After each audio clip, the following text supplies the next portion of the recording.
Hello everyone, this is Bora back with another video. Today we're going to talk about how to get rich playing PD2. And rich is a relative term and obviously depends on the level of effort that you put into the game, but especially going into next season, I think this is an important thing for us to be talking about. If you can get a good start to the next season, then you're probably going to enjoy it, maybe even finish off a character kind of the way that you want. Which is always fun. I always like to pick those really scalable characters that you can invest in throughout the season, like this one, all to get to the highest level of gear that you can possibly attain. So a lot of people ask me this all the time: how did I get my gear? And I mean, there are a number of answers. So first and foremost, obviously the most standard way of getting gear is to do Magic Find. Now, couple of things on Magic Find, and I'll just run a map while I talk here, just for fun. But a couple of things to be mindful of when you are MFing. Always make sure I shouldn't say always. Maybe earlier in the season, you want to prioritize Magic Find, but I think later in the season you always want to prioritize clear speed over MF. And what I mean is, like, I'm currently running with literally, the map has 155 Magic Find, but my gear has 0 Magic Find on it.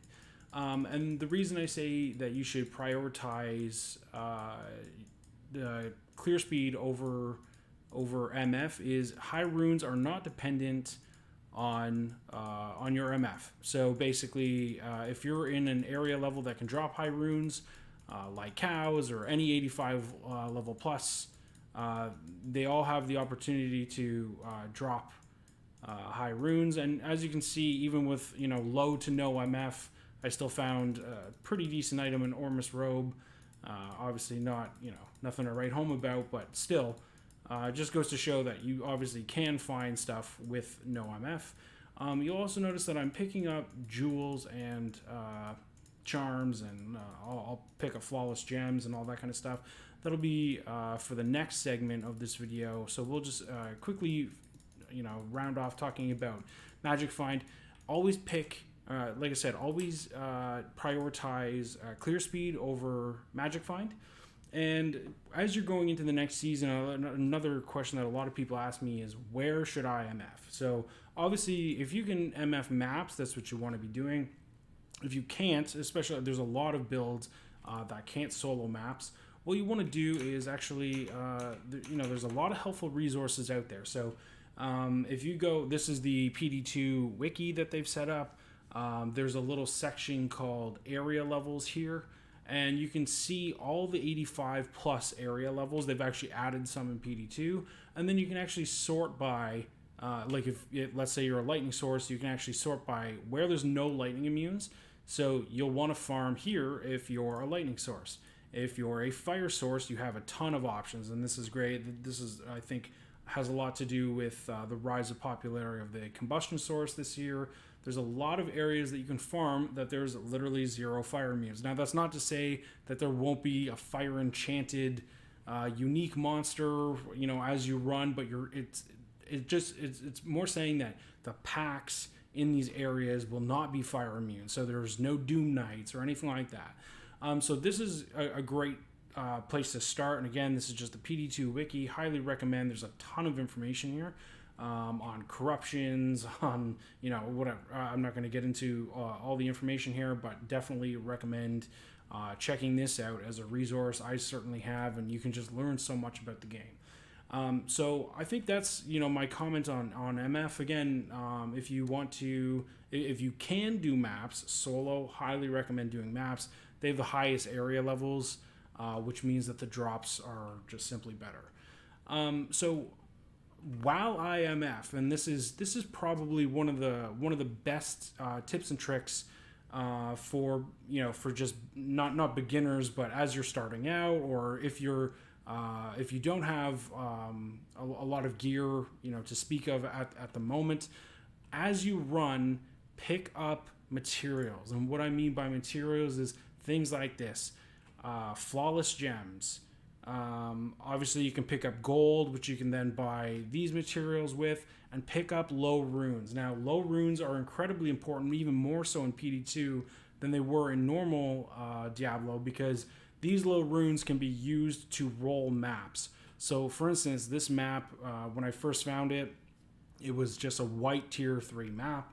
I used this Zachram orb, and you need a jewel, and you need a rune over 9. So that means Thul plus. So if you have a Thul rune, Dol rune, Shale rune, whatever you want, you can use that to re-roll or to imbue the map, and then you can use the Horadrim orbs. And again, it requires a Thul plus to re-roll the map, and you can continually re-roll the map. So maybe mapping isn't for you, but these resources are extremely important to a lot of people who play the game. So even if you just want to stack, a bunch of co-runes and sell a stack of 50 of them, then that's going to be one way. You're actually going to get more value than you would have. Obviously, co-runes don't do much for you, but if you do end up with a stack of 50, you can sell them. Early in the ladder, I sold 300 P gems for a jaw rune, and that was very early in the ladder. I mean, that was a huge bump for me. So I think at first I was thinking, okay, why is somebody buying my P gems for a jaw rune? And the simple answer is this: there's so much that you can do with gems. Again, re-rolling maps is just one of those things. The best thing that I found that you can do with gems is actually re-roll grand charms. So a lot of people don't know this, but if you find a grand charm, it can only for instance, I have these javelin lifers. It can only spawn with 40 life if you find it. However, if you do re-roll it, you can actually get between 41 and 45 life, and that's where that's where the huge sale values come in. If you can get a 45 lifer, then obviously that's ideal. I'm just going to show you what you do. So basically, I have a stack of 41 P sapphires here. You literally just cube it, and it'll use 3 of your gems. Rolled it into a skiller, first try. Obviously, want something a little bit better than that. So you literally just keep rolling through until you get something that is worth something, right? And there's a number of grand charms that are good.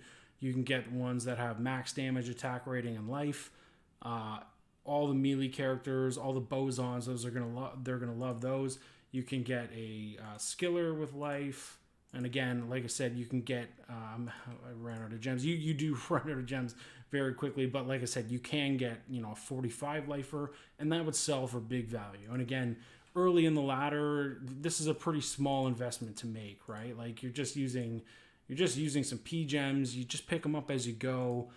If you don't sell them, which certainly is an option if crafting and cubing isn't kind of your forte, then I do recommend, you can just obviously sell this to somebody who does like to re-roll. Again, just in this short time showing you, I did roll 2 skillers. I think the other day I rolled this one. I mean, not to say that it's great, but it is what it is. 22 life on it. So again, it's worth more than the P gem. And important thing about re-rolling these grand charms is you're going to want this level 92. So if you go into a tier 3 map, look for a level 92 grand charm. And so you'll want a loot filter that calls this kind of stuff out. When you map in a tier 3 map, for instance, you'll find either an 89 or a 90. Well, you can find anything between 89 and 92 when you do a tier 3 map. You're going to want to use the level 92. The 89s will not get you that 41 to 45 life threshold. So if you can ever find a grand charm from Bale, that's a great option to use. But these level 92 charms will work as well. Another thing that you can do with gems is crafting. So I'm not going to do a ton of crafting here, but here's just first tip and trick. When you're crafting, you want to be level 93 plus. Now, there are some situations, like for instance, when you craft gloves, you don't want to be higher than level 62. It's just a weird thing, but I'll just direct you guys to this page, and here's another super helpful resource. This was built for Diablo 2, of course. but a lot of it still applies in Project Diablo 2. So this is Area at Summit. There is an absolute wealth of information here, and I mean, like, I'm talking pages on pages on pages of explanations of all the prefixes that you can roll, the suffixes that you can roll, what level you want to be, what even the recipes that you need to craft. So for instance, I'm just going to quickly craft a couple of blood rings, and sorry, I went to hit power. So blood rings, and so the cool thing is when you craft, it is guaranteed to get, you know, at least these mods, which is why people craft in the first place. Now, if you look at a blood ring, 1 to 5 strength, 1 to 3 life leech, and 20 or 10 to 20 life. Now, that alone wouldn't be an amazing ring. But when you couple it with all the other mods that can roll on a ring, you're going to end up with something pretty special. I'll show you an example of pretty nice crafted ring. I do have a bunch of them. This one's pretty great. I mean, this has dual leech, huge stats. It was corrupted with even more stats, life and resist. Now, if you can craft something like this, you're going to be laughing. This has a pretty decent resale value. I think I definitely paid a couple high runes for that. Just to show you a couple of other examples of some rings that I've crafted. Here's another one. So again, dual leech, huge stats, life, all res. This one also dual leech with attack rating, huge stats, life, and a single res. Now these are all things that you can craft. And I mean, again, like if you can ever craft something like that, you've invested almost nothing. So, you know, if this is the kind of stuff that you like in the game, you know, to do those like little gamble mechanics, then definitely recommend crafting. So you do want to be over level 93, and that just, and again, you can read all about I level, C level, A level, all that kind of stuff on Area at Summit. There's a huge breakdown of all that kind of stuff. Now, once you're level 93, you can go and you can, what you want to do is actually gamble, and this will get you the item level that you need to successfully craft. So again, the reason you want to be 93 is when you gamble, the lowest item level that you can get is 5 less than your current character level, which is 88. There's a big formula that plugs in essentially when you craft what the item level ends up becoming. And so essentially when you have a level 88 amulet, it's actually going to turn into a level 90 eye level, which unlocks the ability to get the +2 to a certain skill affix. So like for instance, if you wanted to craft a necro ami that had faster cast rate on it, in order for you to get +2 to necro skills, you need to be at least 93 when you gamble this. So see, you can see that my loot filter denotes the little C, which means that this is ripe for crafting. So you'll definitely want to just use the gambling because it's the easiest way to do it. You can of course pick up items from a high area level, like if you were to go into a tier 3 map, find a blue ring, that would be worthy of crafting as well. But just to keep it simple, just go gamble it. So again, all the cube recipes for crafting are on the Area at Summit. For you to do a ring, it is just this combination: a soul rune, any jewel. The jewel level does not matter; you can use anything. A perfect ruby and a ring. Nice thing about PD2, you can just leave stacks in here as well, which is great. And you know, first go, not a terrible ring, right? I mean, it could have been better, but huge leech, attack rating, decent stats, 14 life. Now, the other great thing about crafting in PD2 is that if you ever crafted something back in regular Diablo and you were like, God, if it only just had this one more mod, at least in PD2, you can corrupt the item and you have a chance of recouping that mod, right? So in this case, I bricked it, classic, every time I'm filming something, I brick it every time. Yeah, I mean, all told, I mean, that was a pretty decent ring. And again, for the small investment of a soul rune, a P gem, and a junk jewel, I made a pretty special item there. So, and again, that might even, depending on when this is in the season, this might actually be something that's usable for you. I mean, I certainly use these dual leech rings all the time, right? So those are great options. Another thing that you can do is just corrupt everything. So I think it's incredibly important to familiarize yourself with the popular items that are in any given season. Now PD2 kind of revitalized a bunch of items. Nobody used Valor back in, I shouldn't say nobody, but it was pretty unpopular. There's just so many better options back in vanilla Diablo 2. But in this case, this has this got a +1 all skill corruption. It was then puzzle box, and all of a sudden it's a best in slot item. There's nothing you can get that is better than this, right? And same goes for a storm shield. You can, and the cool thing about corrupting is even if you get a very low roll on your storm shield and you're like, God damn it, like this sucks, you can still get a godly corruption and add a ton of value to the item. So I do recommend. There are some people, I don't know why they do this, but they do sell the shards in bulk.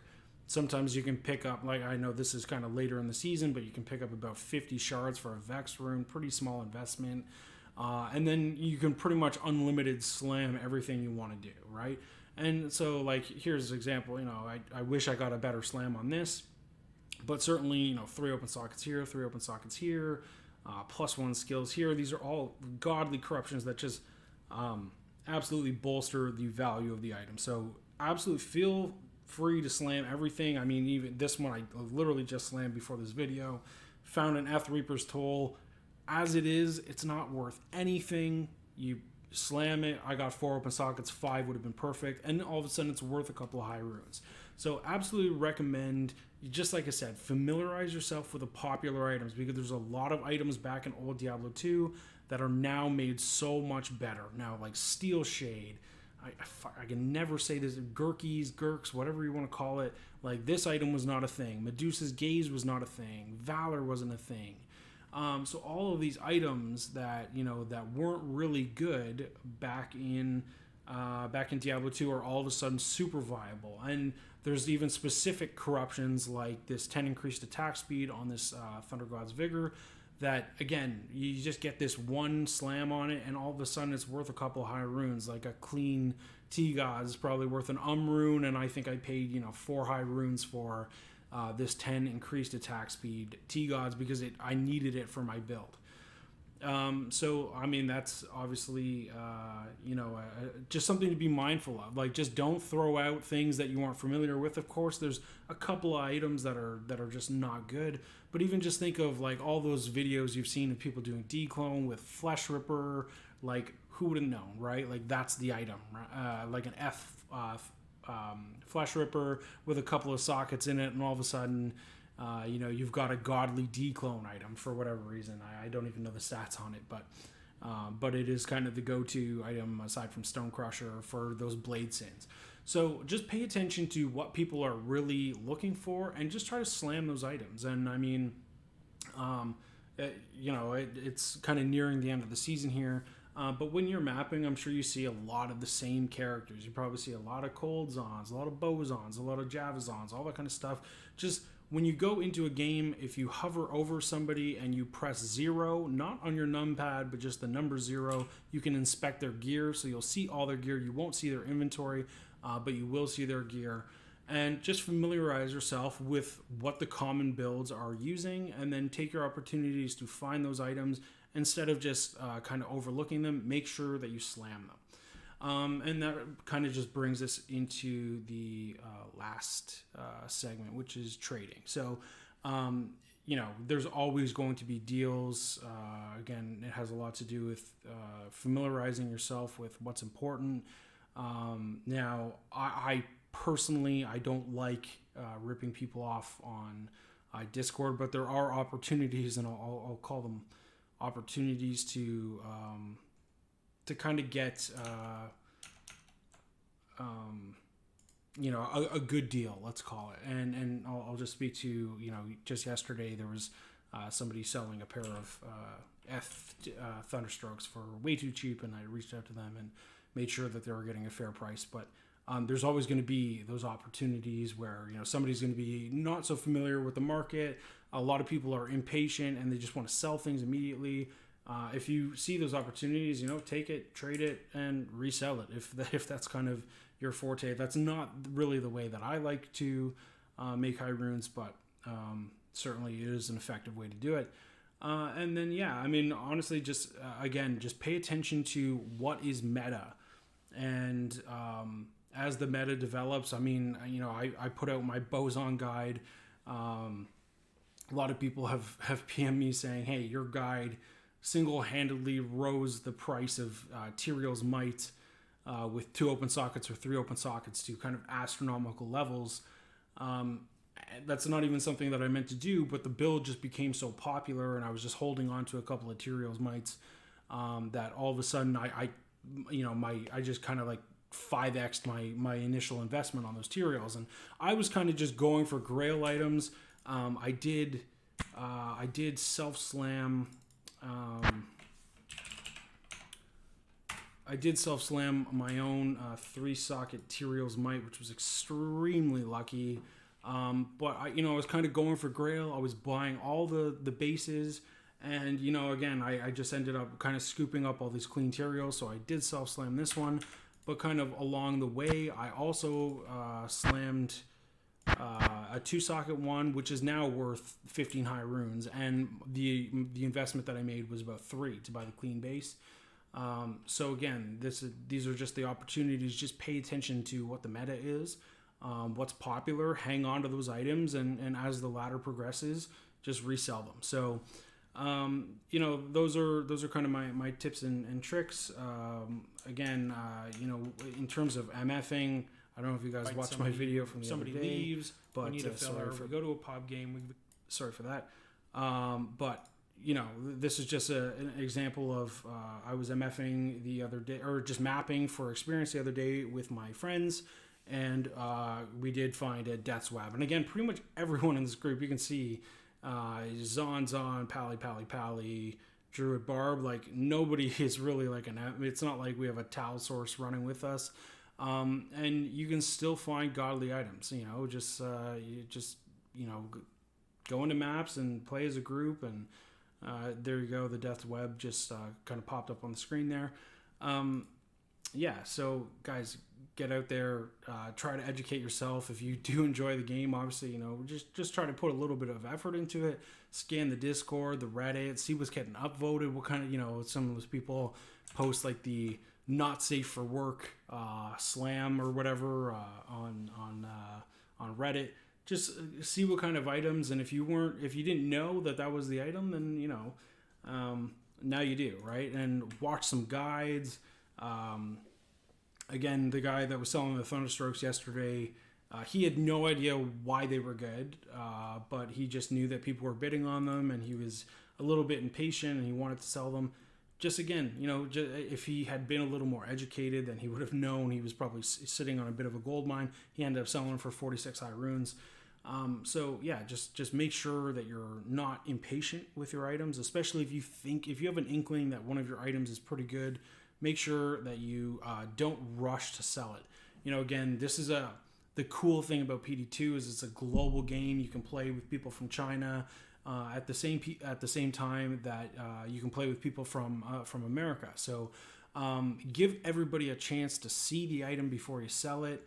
And I guess that is, my recommendation with trading. So again, guys, if you did like this video, please like and subscribe. I will continue to do more content, especially going into the next season. I'm going to talk about what builds transition really nicely. So, when you start a new season, obviously you have no gear. It's pretty tough going. PD2 is a little bit tough as well. They put some buffs and nerfs.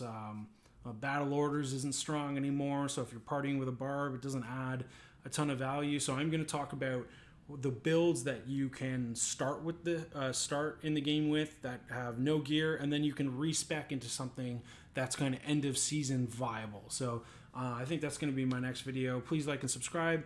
Check out my content. If you guys do have any questions, again, I'm Bora, BORA, #7700. message me on Discord. I love getting all the questions. I really love taking the opportunity to try to help as many people as I can. So please reach out. Thanks, everybody. Bye.